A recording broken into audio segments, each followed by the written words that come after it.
Did you really want Jey Uso to be the champion? I mean, be honest with yourself.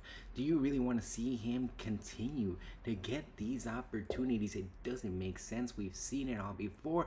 And here we go, just one more time into everything that we've seen already. It's going to be here, Ringside Riffs by Andres Cortez. We're just going to jump into it. Everything we've been seeing and how it's building up, we're going to be seeing a lot more. We're going to be seeing definitely what comes into Saturday night's main event. But let's just pay attention to the little breadcrumbs that are being left behind. Yes, I'm talking about Jey Uso, I'm talking about CM Punk, I'm talking about much more. Maybe even Roman Reigns being in the picture. Maybe even what they've been doing with these Intercontinental titles and how they pretty much screwed the ball with Dominic Mysterio. He could have had the opportunity. He could have been the one right there to pretty much defend 3 titles, 3 separate sections. What about Finn Balor? Couldn't they have given him the opportunity? Couldn't they have pretty much consistently made him building up again, separate himself from the Judgment Day? But no, we decided to push Jey Uso one more time. We're going deep into this one because a lot of people do not seem to be happy about what exactly happened in the end. It came down to be what it always is and it always will be.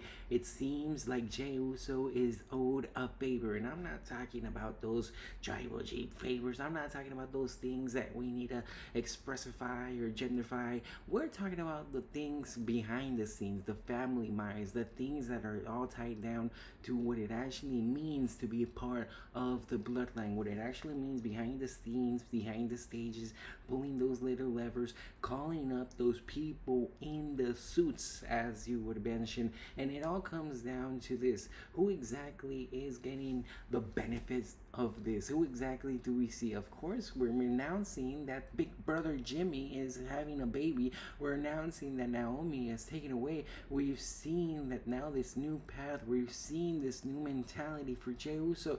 We're pushing away Roman Reigns. We're not really giving him the benefit of the doubt. We're not really giving him the spotlight. We're not giving him anything anymore because it all comes down to what it comes down to be. It's all going to be always the tribal chief, the main merchandise seller, the main person to make the things understood, unknown, and mostly, but only the bloodline. It comes down to be the main fraction always, and it's a good entertainment, a good intersection of what The Rock can do. Yes, The Rock, the new CEO, the final boss, whatever you want to call it, he can integrate himself into putting himself right here in the storyline every single time. Why? Well, because he has his family there. He has these people lifting up to be the tribal chief, or there's going to be the ultimate tribal war. There's going to be the ultimate saying of who it is and who it could become to be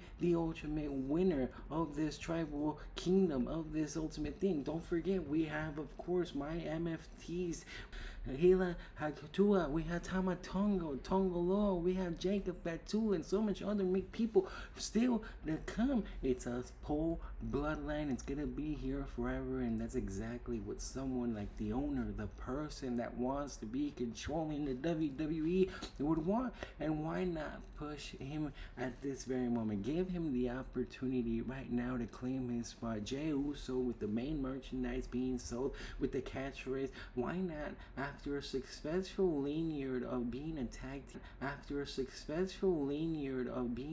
team, already solidified as a Hall of Famer, why not give them the opportunity to just have this solo career, this solo little momentum?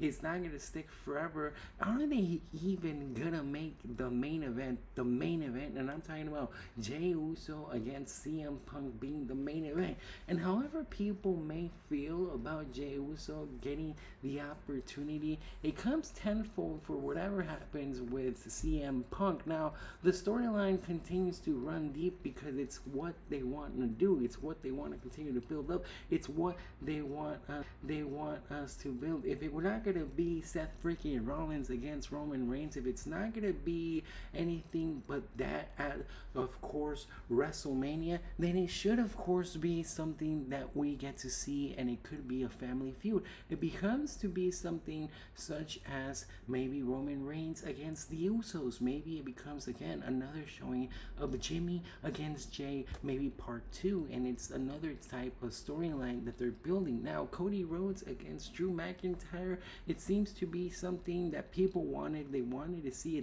title change. They wanted to see something come from that, and nothing ended up happening. In the end, Drew McIntyre, he doesn't get the push he deserves. He doesn't get the respect he is needed, and Cody Rhodes continues to just hog on to that title, continues to have a meaningful but meaningless title run, and we see the stakes continue to just be shattered by what he comes to be. It is what it is. He's a champion that is defending, but it all comes to be he might be just a shadow man of a businessman, of a John Cena, of a former man, and it does hurt. It does come to say why, because Drew McIntyre isn't getting the push he deserves. He's been pretty much carrying the company, giving them the opportunity ever since the COVID times. We've been wondering why exactly it is that he's only, it's such as the Triple H not really respecting the man, the myth, the legend, the people that deserve to actually get raised. If not, we continue to give Cody Rhodes, we continue to give them those opportunities. They continue to build up, they continue to show us that pretty much the merchandise, of course, talks, the sellers, the everything. It's gonna come down to what will impact. How much of an impact will the WWE want to make, and how much will we be seeing? Will we actually be seeing some title changes? Saturday not have any type of title changes. In fact, we've only seen a couple, we've only seen a few, and now it's wondering to be, how can it actually be? Are we gonna actually see Drew McIntyre make a mistake, make some type of extraneous thing where he can capitalize and make Cody Rhodes not only make that heel turn that he's been teasing, not only show us a darker side of Cody Rhodes, but of course show us something. The Battle Royal happened, and that's when it all came down. We were seeing CM Punk waiting. It doesn't fit right. Why were Braun Breaker and Bronson Reed pretty much taking away